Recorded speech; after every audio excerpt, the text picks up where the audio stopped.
Well, I'm Bruce Quinn, and my job is real estate inspection. Well, the business is Absolute Inspectors, and we do real estate inspection for commercial and residential businesses. And what that means is if you buy a house, you sell a house, or a commercial property, you hire us to come in and look at it and basically give you a report card on the condition of the place. Because when you're spending probably more money than you're ever going to spend in your life, you want somebody looking at it. You don't just want to buy it sight unseen. It doesn't require a college education. However, that being said, I did go to college. I got a business degree because you want to know where your money's going, so go to college, no matter what. But here in Tennessee, the state requires that you have 90 hours of education before you can qualify to take the state exam, which is challenging, but it's good because it keeps just anybody from saying, oh, I'm a home inspector or I'm a real estate inspector, because we need those certifications. Plus, we have to maintain continuing education hours. Every 2 years, we've got to have 26 hours, I think it is.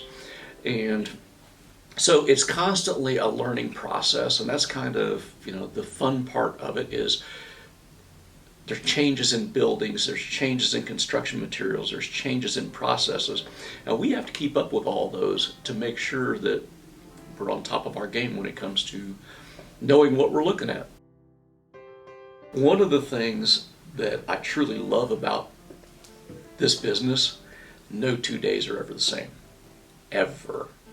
Even if you're doing the same kind of building every day, no 2 days are ever the same.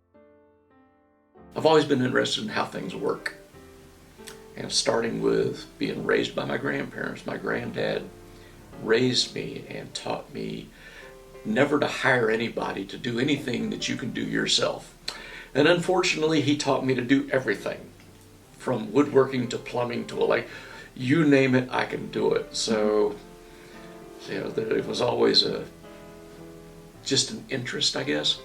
Now, I had careers before this, and I got to the point where I was going to slow down and not do this anymore, and I found that I can't sit still. I get bored very easily, and one of my good realtor friends said that you'd be a great inspector because you have such an attention to detail. It's just that curiosity and that desire to do my own thing, and if you want to be your own boss, write your own schedule, it doesn't get much better than this. There are numerous women that I'm aware of through our organization who run their own businesses and are very successful at it. See, it's not relegated to one gender or another. It's something that anybody with the right amount of training can get into and really enjoy doing. The challenges sometimes can be, because inspections from our side are non-invasive.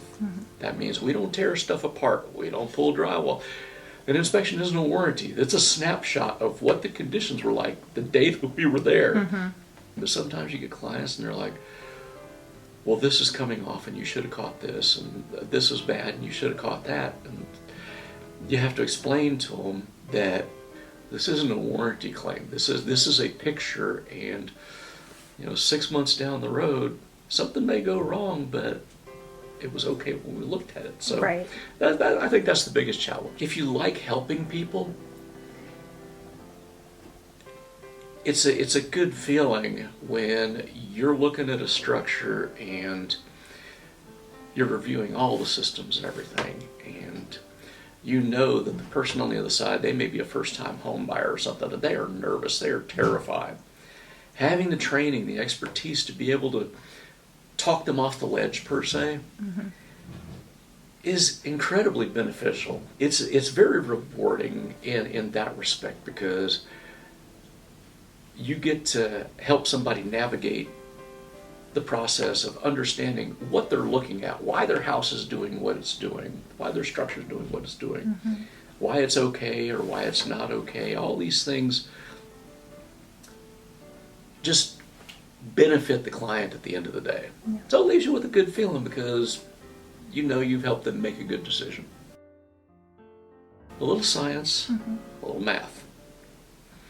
Math is always going to play into it no matter how much you don't like it. We have to be able to calculate the slope of a roof. And so sometimes you're looking at the rise of the stairs, things of that. They're all part of these things you're looking at, and you don't think about it until you get into it. And then you realize, oh, well, that's not right because the angle's wrong or the mount is wrong. And so part of it is knowing kind of how to calculate things. Now, you don't do that every day. That's very rare that that happens. I do 99% of my reports on this right here. This is my favorite tool there is. This is an infrared camera. And what it does is it tells me if there is moisture present. Well, it gives me a picture to help me identify if something is going on in the walls or in the ceiling. See, it's like that.